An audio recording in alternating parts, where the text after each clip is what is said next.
Emmah Helga Ochieng. I'm a firstborn daughter to Mr. and Mrs. Amos Ochieng, Lilian Akinyi Cheche. I have two brothers who are younger than me. My late brother is, the last one is rather late.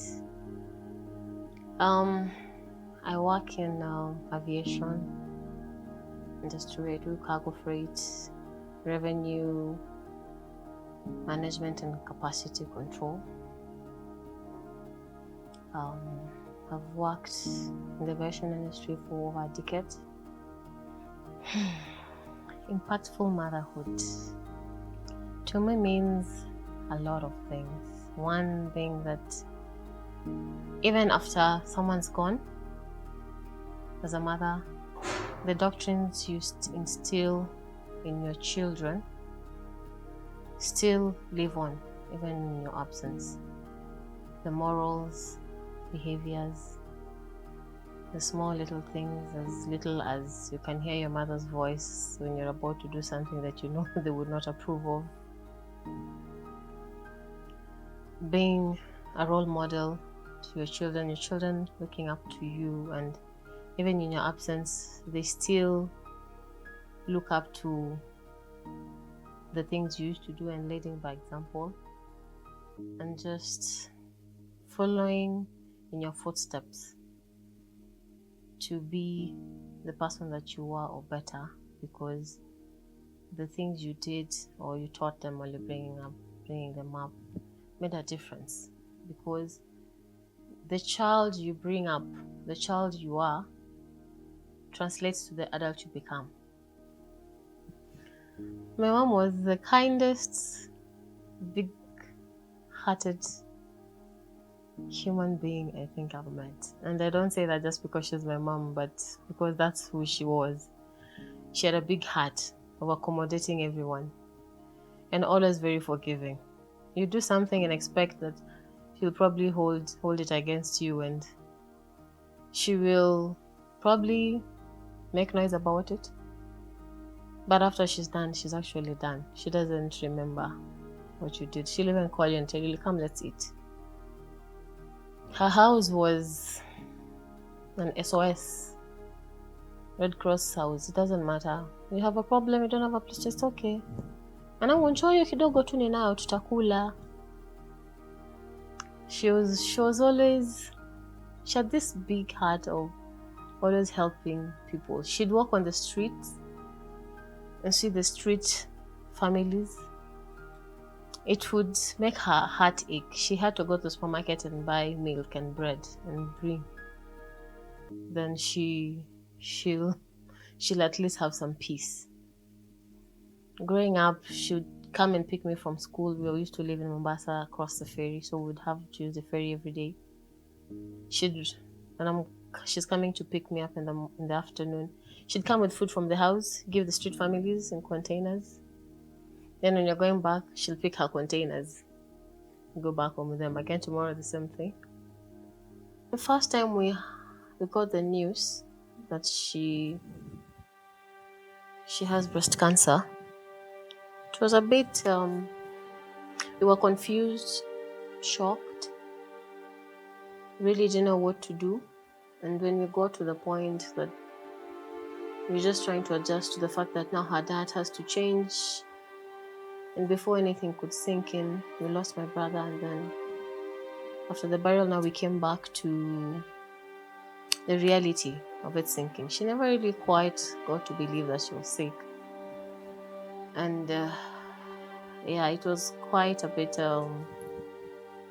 tough trying to just convince her. Eventually, she got the hang of the fact that everything has to change and it's not going to be business as usual.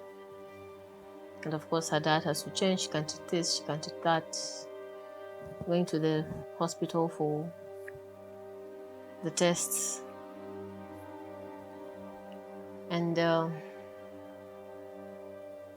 when things moved from 100 to 0 in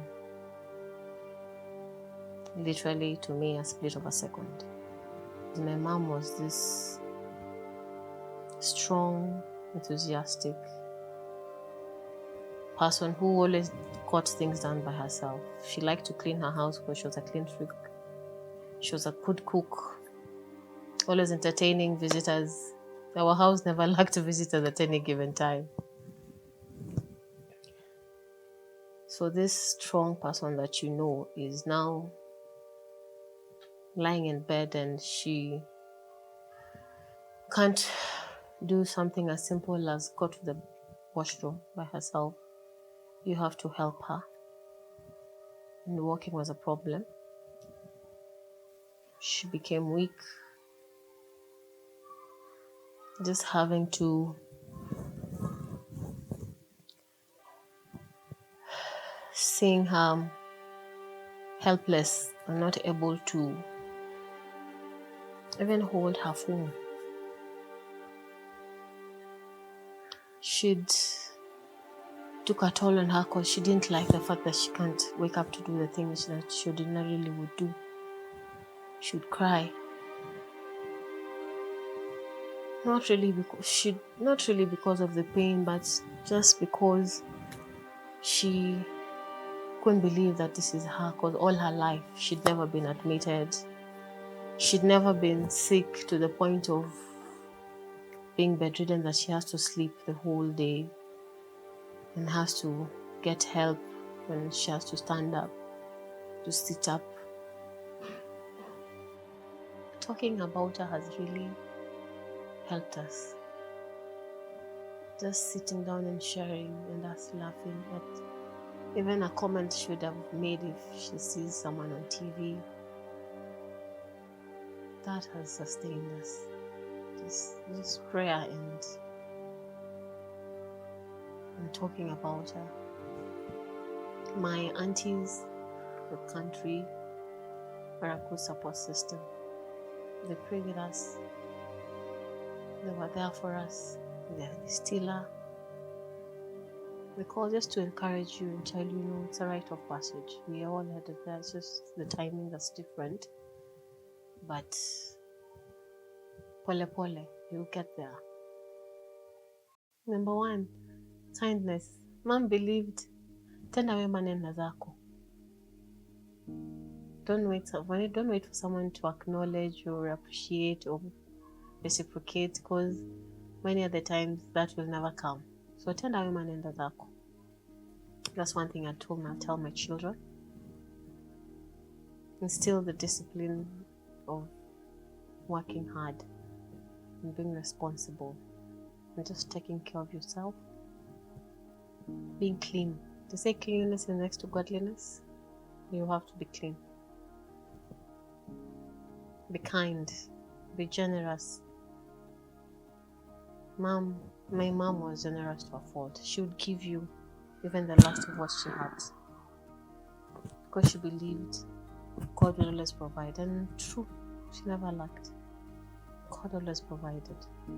Somehow, the provision would come. Prayer for my family, that we don't lose someone else, that God may grant us long life, now that there are only 3 of us left.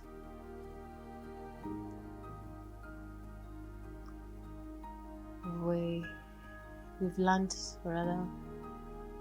learned and still learning that a lot of things in this life, our outlook about life changed. Everything is vanity. I know when I say that, it's a common statement, but I think until you go through some things in life, only then do they make sense. So after my future plans, prayer, God give us long life, grow spiritually. I'm glad my dad is on the same journey. My brother almost getting there, and I grow career-wise, start a family someday, by God's grace. And yeah, that's that.